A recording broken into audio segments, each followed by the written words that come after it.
Hello বন্ধুরা, কেমন আছো তোমরা? আশা করি ভালোই আছো।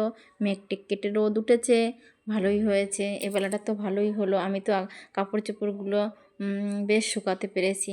যাই হোক, শুকিয়ে টুকিয়ে নিয়েছি। এখন আমি রান্না করছি। দেখো কি রান্না করছি। আমি রান্না করছি নিরামিষ পনিরের তরকারি।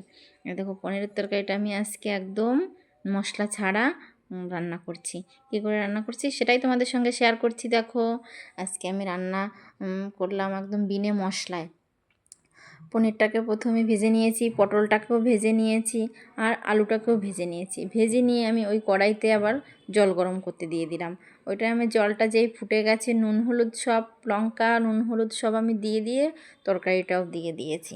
তরকারিটা ফুটছে, তরকারিটা যখন সিদ্ধ হয়ে আসে তখন কিন্তু আমি ওটাকে তেলের পরে দেওয়ার জন্য নামিয়ে নিচ্ছি। দেখো নামিয়ে নেব।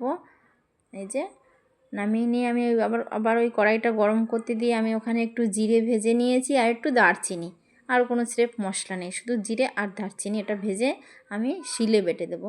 আর তেলটা আমি তুলে দিচ্ছি, কারণ ওর পরে তরকারিটা ছেড়ে দিলে ফস করে তেলটা উড়ে যাবে। তার জন্য আমি তেলটা তুলে দিয়ে দিলাম, আস্তে ঢেলে দিলাম। এই তরকারিটা কিন্তু রুটি দিয়ে খেতে দারুণ লাগে জানো। সকালবেলা আমি রুটি করেছি, তার জন্য আমি এই তরকারিটা করলাম। আর আমার ছেলে এটা দিয়ে তো ভাতও খাবে। আমার ছেলের আবার পনির হলে আর কিছুই লাগে না, কিন্তু আমার ওই পনির সেটা ভালো লাগে না।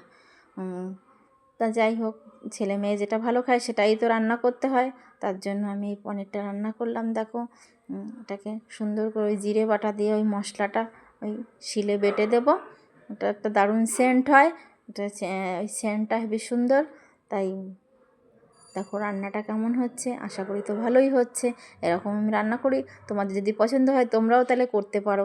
কিন্তু দেখো এবার আলুটা 2-4টে আলু গালিয়ে দিলেই হয়ে যাবে সুন্দর একটা মাখো মাখো রুটি দিয়ে খাওয়ার জন্য তরকারি। দেখো ঝোলটা আস্তে আস্তে ফুটছে, মানে জোরে জাল দেওয়া যাবে না, গ্যাসের ফ্লেমটা রাখতে হবে লোতে একদম। দেখো তরকারি রেডি। ভালো